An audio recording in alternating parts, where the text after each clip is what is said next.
Hey everybody, it's Ron Jackson. Just doing a little test here for my patrons and making sure you guys can see me and or hear me.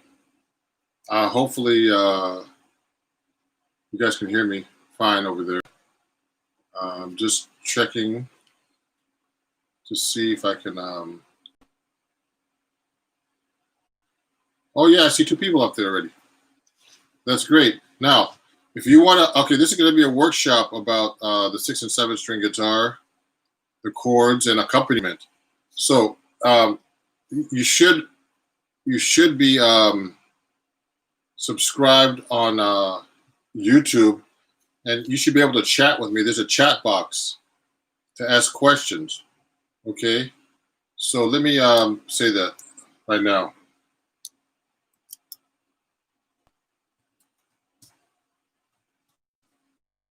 You should be able to chat with me, I hope, to ask questions. You have to log in somehow to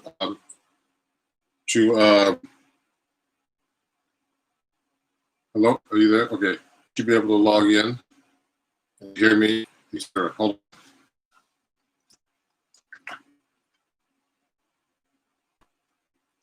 on. I'm going to start in 1 minute, 2 minutes.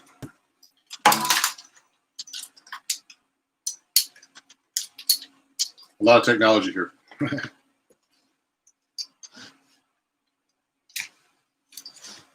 I'll plug this into this.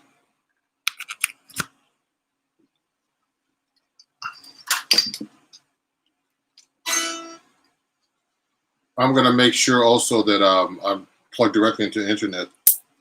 And if you guys ever, start studying with me in person and it's long distance, you could actually use this program called Jamkazam, where you could actually play with me at the same time. I'm trying to figure out how to do that and actually try to stream from there for my, I might actually try to do that next, try to do a Jamkazam, but everybody has to have the same setup.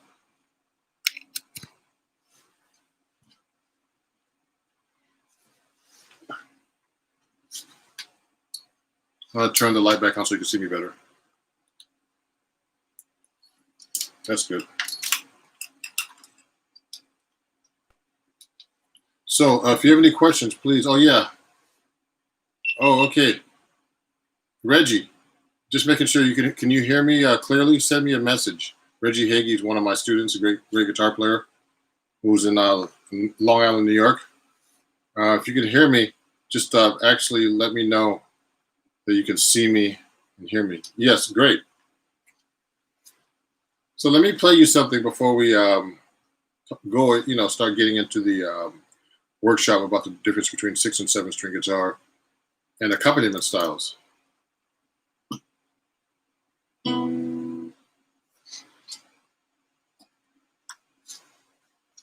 we go. I'll play a song for you.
Okay. I don't know who else is watching. I know I see two people watching, but I hope you can figure out how to chat with me on the live chat. So I just played that song, Will You Still Be Mine? And in the key of E flat. And I did a bunch of stuff in there to show you how to, accompaniment styles and comping styles. Now, I mean, the most important thing for me in jazz, and actually for everybody, is not only to play the melody, but is also know your chords and your harmony, as well as a bunch of other stuff. But the most important thing about jazz is actually improvisation at the end. So my goal really is to teach 6- and 7-string guitar players how to actually improvise. But today we'll talk about accompaniment styles and the difference between a 6-string and 7-string guitar. So this is a 7-string Eastman AR model here, AE 810 CE7. It's a great guitar that I got directly from the company. I have a Seymour Duncan pickup on it, and I have these Labella jazz tape strings on it. I'll show you what it looks like. Hold on.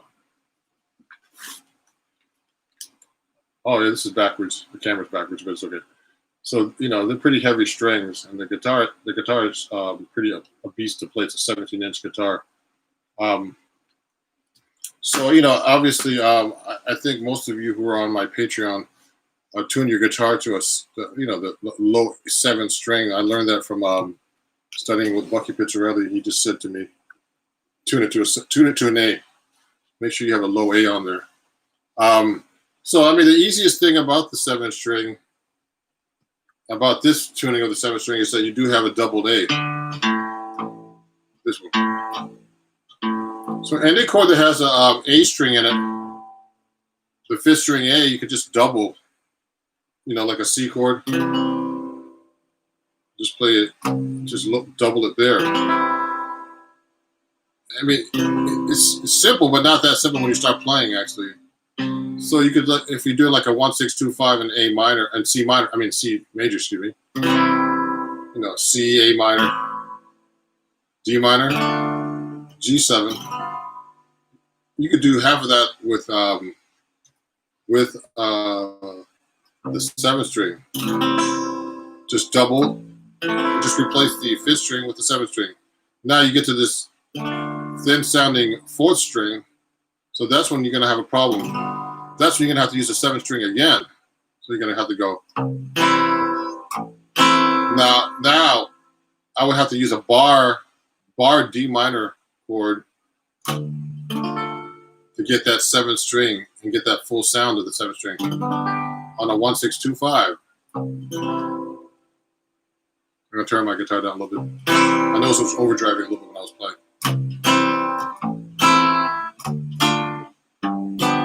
So you're seeing how I'm doing a bass line right now. 1, 2, 3, 4. 1, 2, 3, 4. And I'm hitting the 1 and 2 and 3 and 4. I'm hitting the chords on the and of 1. 1 and 2 and 3 and 4 and 1. Now you could actually start doing a bass line with that too. That's actually an easy accompaniment pattern.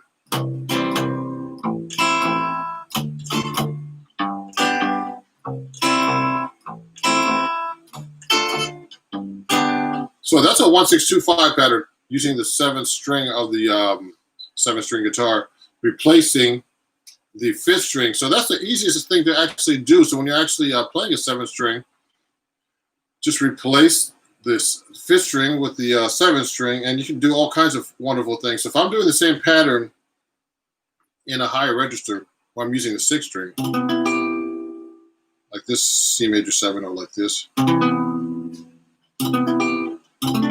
Okay, any kind of C chord. Okay, welcome a third person that joined my chat. Turn the light on. And If you have any questions, please do me a favor and try to join the chat box. Or if you want to text me, actually, I'm going to write this down. I'm going to check my text. If you have any questions, let me check my text right now. I want to make sure you guys get your questions in. Text me. I'll put my text right now. If you can't get on chat, hold on.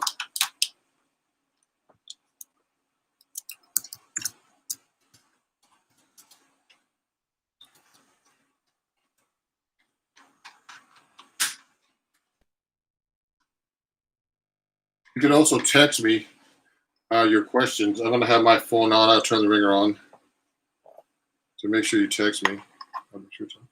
And so you can ask questions about anything. So so when I started getting into accompaniment, the most important thing to know is your basic chord voicings. Okay, everybody.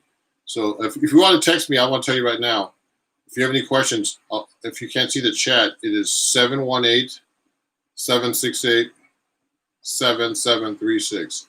718-768-7736. And you could actually send me a text about any questions you have about accompaniment styles, okay? Or the 6- and 7-string guitar today. So the most important thing is know your basic voicings, everybody, on the 6-string first. Now everybody wants to jump to 7-string, but they I think you have to kind of almost master the 7-string, be pretty advanced to get to this. On the 6-string, you have to be pretty advanced to be on the 6-string already.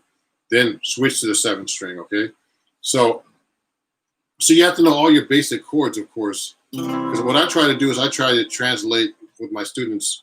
You have to make sure you know all your basic open string chords. You can't skip that.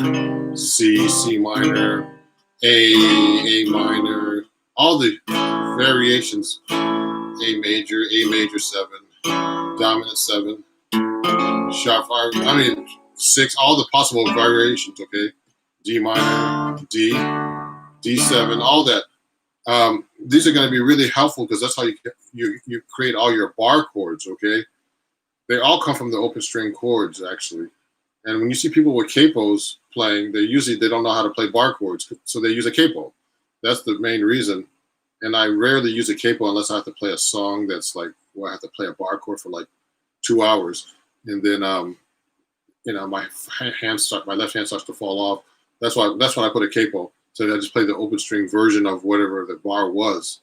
So it's very important to know your open string voicings and know how to change your chords. Okay, so if I'm playing like a typical C, I might grab my 6-string. So for people who are watching too, you should know this on both guitars. But if I'm playing a typical, let's say a 6-string C chord, C major, this is a very common voicing, but you gotta get used to playing this, to knowing how this chord functions. A lot of people, a lot of written music is based on the piano, which is written in thirds. So the guitar is written, is actually tuned in fourths. Okay, so this is actually this voicing is not like a root 3rd and 5th. This is actually a root 5th, root 3rd, 5th, root. Okay, so you have to kind of understand how to change the chord to different chords and knowing where how chords are voiced on the guitar. So if I want to make this into a C major 7, I have to change. There's a few different possibilities, but I have to change this note. Remember, the 7th is a root all the way up to the 7. 1, 2, 3, 4, 5, 6, 7 is that degree. Okay. Now these are diatonic intervals. So the major 7ths are diatonic. Diatonic means within the scale, and remember, the major scale is the mother of all scales, based in European music, and then we translate it to jazz and rock and all our American styles, which all are great musics. Okay, so to make a C major 7, I have to take this note. Oops, distorted there a little bit, and lower this. Okay, I lower this C to a C, to a B. Excuse me. So So, but then I'm not playing the fifth down, but I can if I want. I still can. Most common, most guitar players will put this G up an octave to play that now. And play that voicing, okay? Okay. And then, so basically I put this back an octave. That's a typical voicing. Then, to play a dominant seventh, I have to lower this note, which is a flat seven. Okay. A B flat, and then make a six. I would do that. Okay, and then I would make a flat six. Now, the thing is, you don't really need the fifth most of the time unless you're going to alter it. So I'll just play just these notes. 3 notes.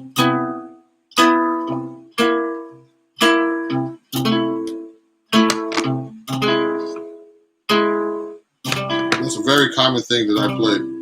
I actually learned a lot of these chord voicings from the William Levitt guitar book, A Modern Method for Guitar, and he's really great at those chord voicings. So you get a lot of your common voicings like that in major, like da da da da da da da da da da da da da. So you should know how to do these lines like that through the chords to get your special voicings.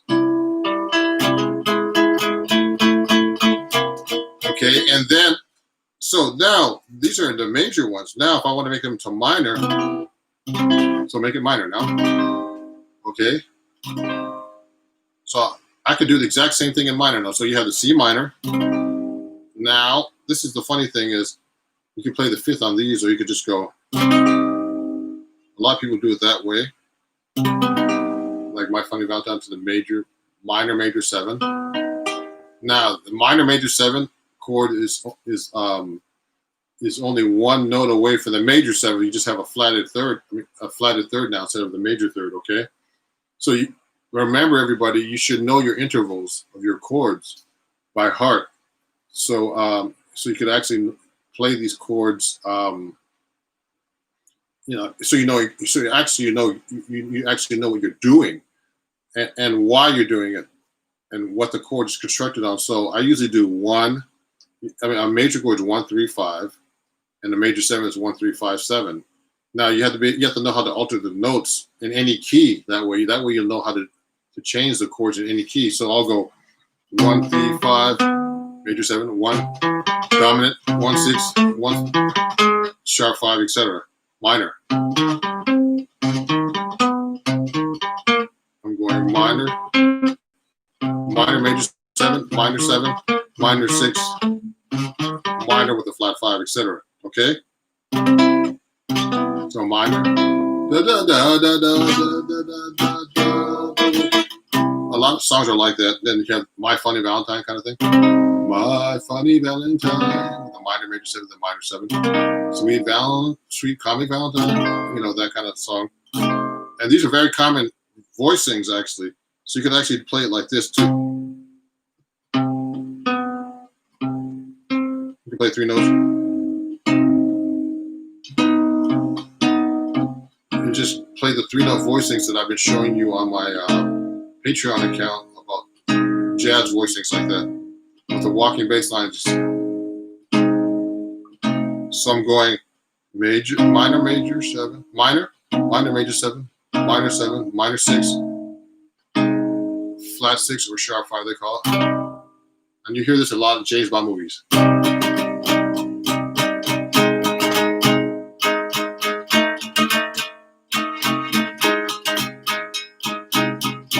Oh, thank you, Biker Chick, for saying that it looks and sounds good. So if you have any questions, please text me or send me a chat. Reggie, you have a question? Usually Reggie has a question. But actually, so let me just try playing a song for you using some lines like this. Now, this is on the 6th string. We'll talk about the 5th string root voicings like that, okay? Let me turn this, excuse me for a second. Now, Let me play you a song that uses like a line cliche. Oh, I can do my Funny Valentine, I guess. Let me try that one. I haven't played the melody in a while, but let's try it.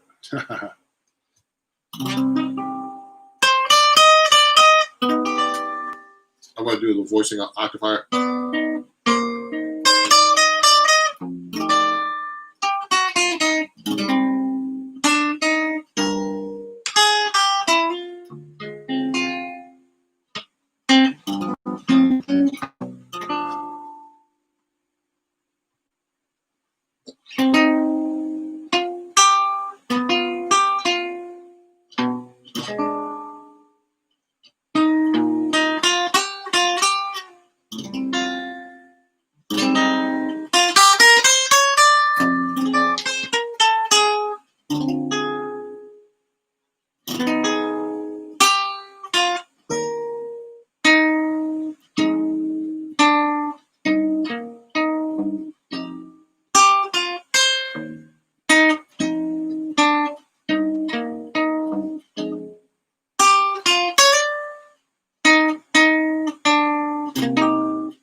Yeah.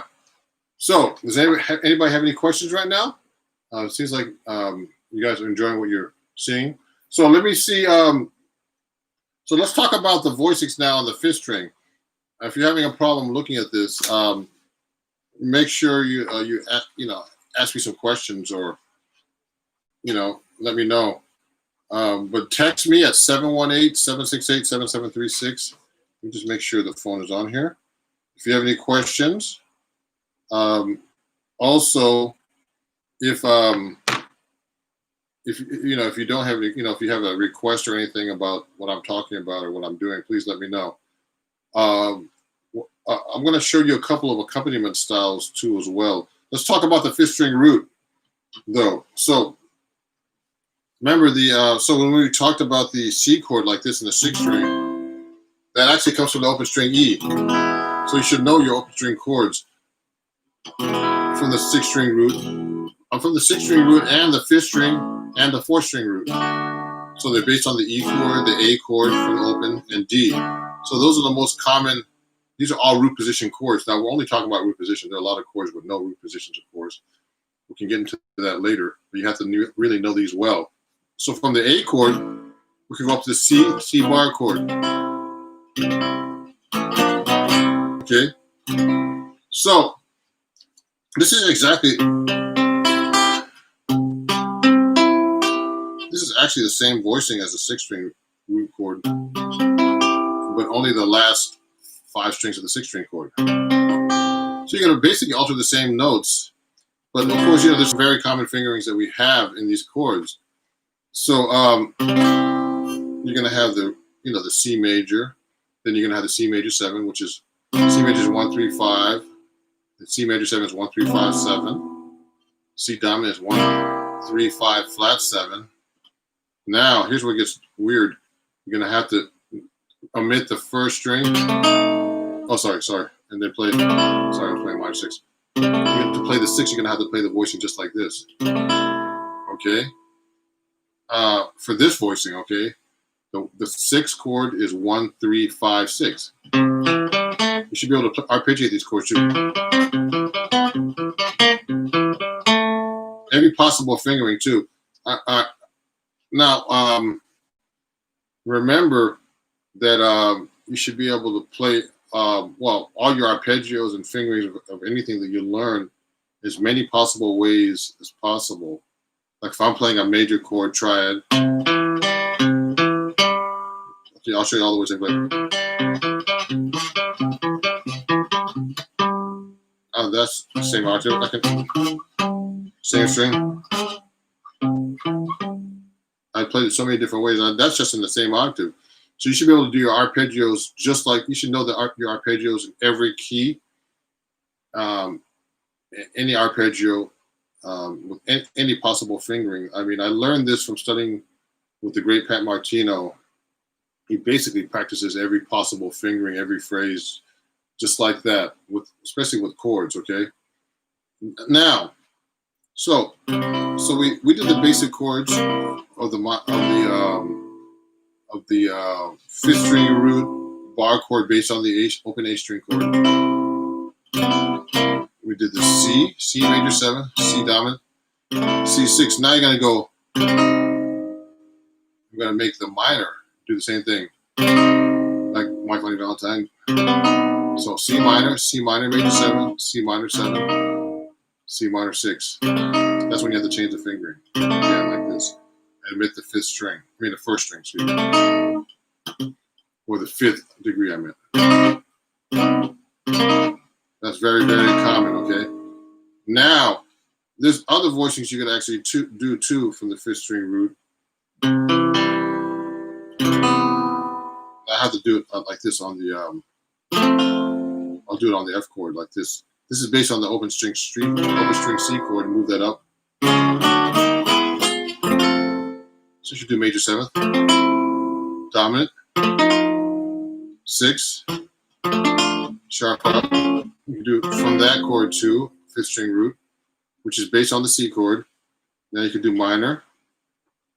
This is harder to play. Okay. And then to do minor major 7, I omit actually the second string now to the 6th, sharp 5, etc. So you should know all these basic voicings on the fifth string root, okay? So people always ask me, so how do you do these bass lines and with all the comping? So what I do is I do a combo of different rhythms, but most of the time I use the 3rd and 7th like this on each chord. If I'm playing I'm talking about most chords that have like 7th harmony. So like a C major 7, the 3rd and 7th is the E and the B. So I'll play that different ways. My walking bass exercise in the key of C up diatonic was that pattern. Now, I'll just let you know that Bucky Picciarelli is the one that told me to actually do this. So it's it's actually a good thing. And actually, when Freddie Green would comp guitar chords, since we're talking about accompaniment, he would play those kind of voicings. So, like if he's playing a blues, like let's say blues in C, we're in C. That's the easiest thing to do. He'll go.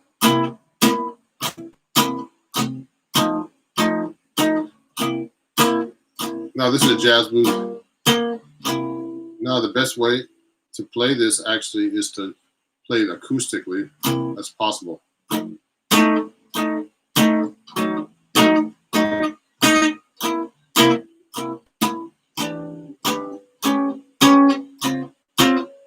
So this is a jazz blues in C.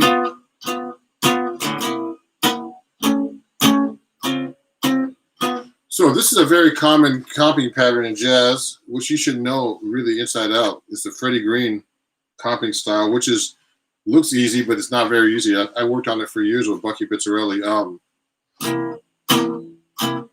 Actually, I should be playing acoustic like this. Might have a hard time hearing me. You should have a mic on the guitar too, like this.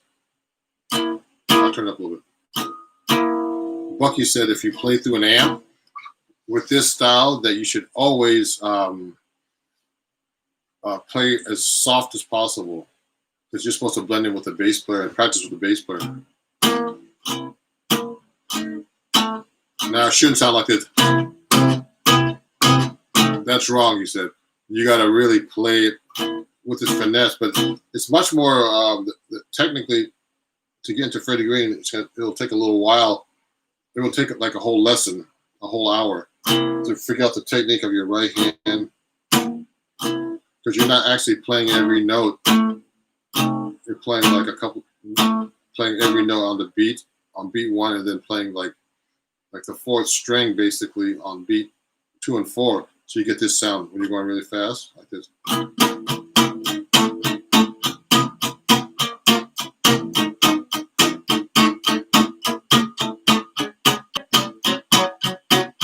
So that sounds simple, but it's not easy to do. So that's the Freddie Green style. And what happens usually too is, like, for example, if you're playing a blues, one technique is to always keep this, no matter what chord you're going to, keep playing the 6th string. And that's the one thing I learned from Bucky. So if I'm going from a C7, I'm going to keep the C in the bass when I get to C7. So it sounds like this. So this is C root position, then C7, actually 2nd inversion with the 5th in the bass, which is a C. So I'm going to play the whole blues right now, keeping the 6th string. Depending on the chord I'm playing, keeping the 6th string on the bottom. So it's going to be like this: 1, 2, 3, 4.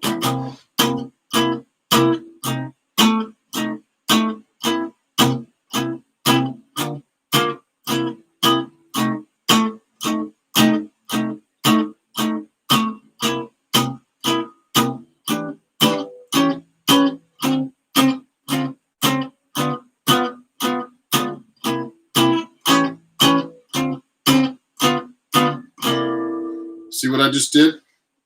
I basically kept the 6th string there. That's a technique that Bucky used when you're comping actually in a big band. You just keep the 6th string root there to keep that bottom there of the chord. But you should obviously know how to switch between, all the roots too, like this. Let me turn this down a little bit so you can see my hand better. You can do this. I'm going to actually get the roots this time.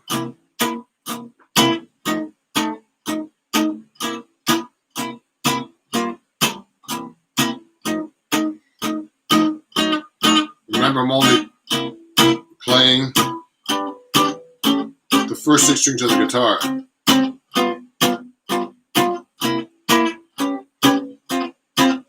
Now I can do a different position. All roots.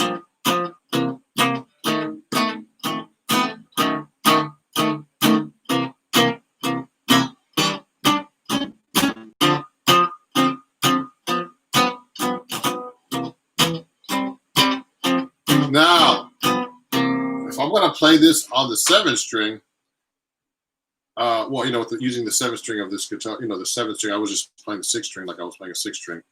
I would actually start, if I'm playing on the 6th string root, I would play 6th string root. When I get to the F, I'm going to play this down here now. Understand? I'm replacing the 5th here. I mean, the 5th string for the 7th. So let me play you any chord that has a 5th string root now, or voicing, I'm going to play on the 7th string. So watch this.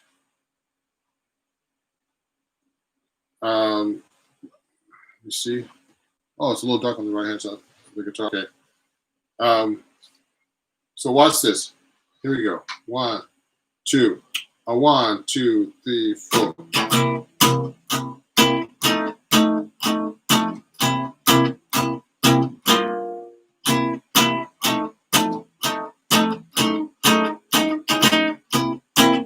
I'm going to switch position. Open.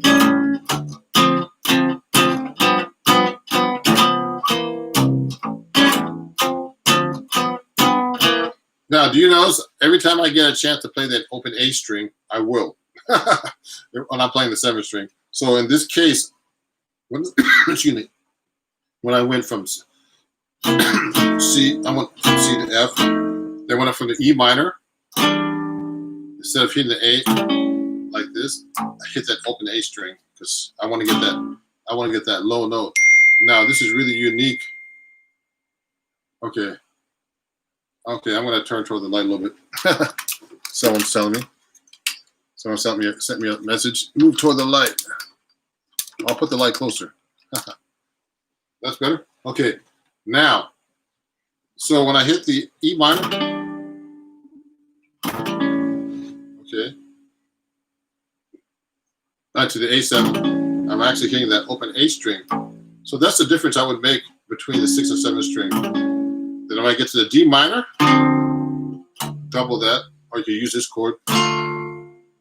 Remember, I'm just keeping the 3rd and 7th, mostly on the, when I play the 3rd and 7th, just so you know, when you're doing the Freddie Green comic style, you're basically just playing the 3rd and 7th, always on the 3rd and 4th string.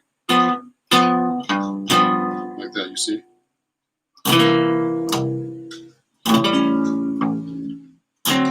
Now with accompaniment styles too, you know, you don't have to stick exactly to the chord progression. I do a lot of things like tritone substitutions. Now, what is a tritone substitution? If I'm playing like a C7, instead of playing C7 for like if I'm going playing C7, I'm approaching the F7 chord. What I'll do is I'll play a half step above the target chord, which is the F. So I'm going to play an F sharp or G flat, and then go to the F. So that way it makes the song sound you know, more interesting. And also I'm not playing the same harmony out, so I'll go like this instead of going like this. For the first 2 bars, I'll go. I could go a half step below and approach the chord back to C7. I could go, when I do the 2-5 to the G minor to C7, go back to the F, I could just go instead. So that's a tritone substitution. So the tritone substitution for a C is an F sharp or a G flat.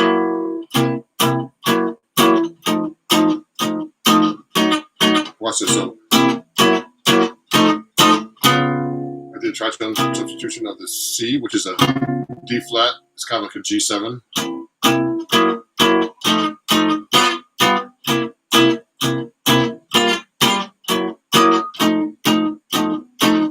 Now F sharp diminished.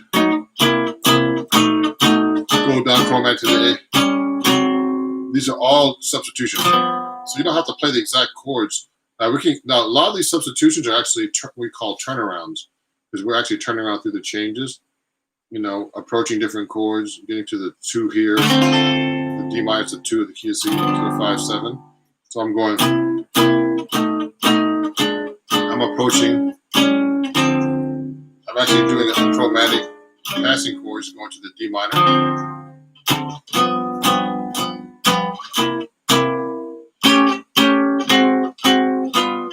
So I like doing these different reharmonizations that are very common when you're actually playing, so that you don't sound, because bass players are actually doing that all the time. They're going.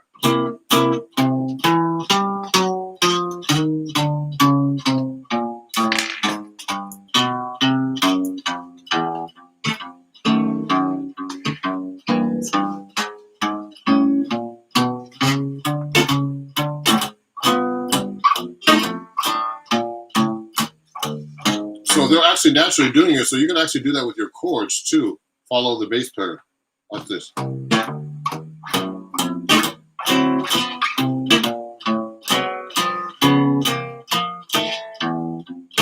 Now, we can get to this whole thing about walking bass lines as well. Now, I gave you an exercise on my on the Patreon account about walking bass lines, and they're really basic skills that I gave you, just root and third, you know, just root and fifth basically, or just roots. The best way to really play bass lines and do them well is actually to what's the word? Learn bass lines from other bass players, because that's the best way to actually play the bass line. And so I'm actually a bass player too, so I would actually transcribe these kind of things. Let me move this back a little bit so you can see me better, my face. Kind of weird, huh? So that's the, you know, that's what I actually try to do is what I would actually advise you to do is learn bass lines. So we've been talking mostly about swing kind of patterns, comping patterns, and chord voicings. Now, please, if you have any questions, I know there's only a few people watching. You know, it's about a third of my patronage on Patreon. But I'm glad that you're watching, because you can actually go back and look at this video stream. So I'll have the link up on my Patreon if you missed this. Okay. And also, you know, if there's any questions, please let me know. So another, you know, there's some other styles that I like to get into with comping. I mean, there's bossa nova style. Okay. So you saw me playing today. Okay. Oh yeah, Reggie has a question here before I keep going. Learn a bass line, then harmonize them. Yeah, you could actually. So if I'm playing, like, let's say a blues,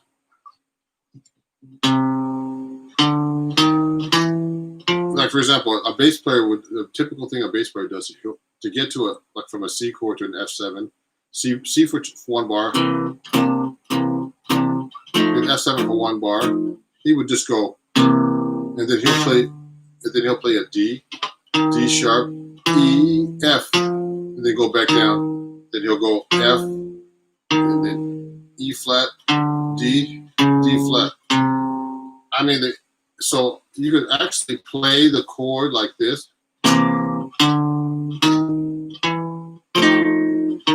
What I did was I just played the very beginning. I just played the chord on the beat and then stopped it to do the rest of the bass line. Do it again. I mean, that's very common, but you can actually harmonize that too.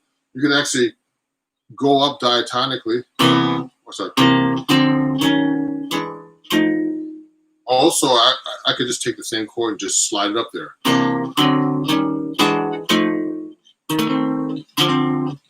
Now going backwards, I could do. I did the third the third inversion of the F7, going down,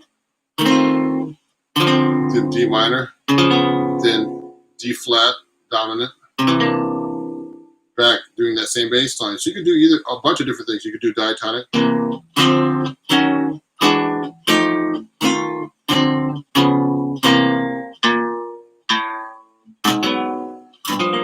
do too is I do a lot of parallel motion. Parallel motion is actually this is for Reggie and everybody else. You could take the same chord and just slide it, approach another chord. It's very common in big bands. And like, I just took the same chord, slide it up a half step or up a half step. I mean, a half step from below or half step from above. So if I'm doing a bass line and I'm going, I can slide that whole thing up. Sounds good. Then when I get to the G minor, I just go up a half step from that G minor.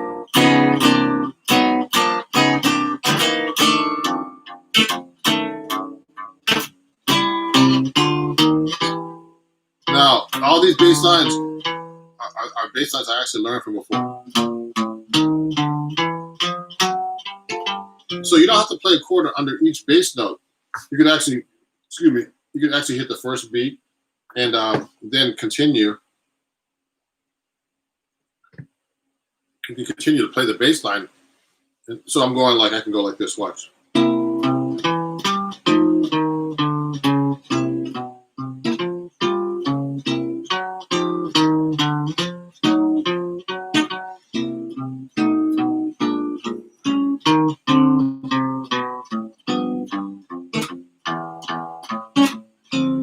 Now you see how I'm holding the notes sometimes, and sometimes I'm actually not playing the chord at all. You don't have to play the chords all the time when you're doing the bass line. It'd be like too much if you just went.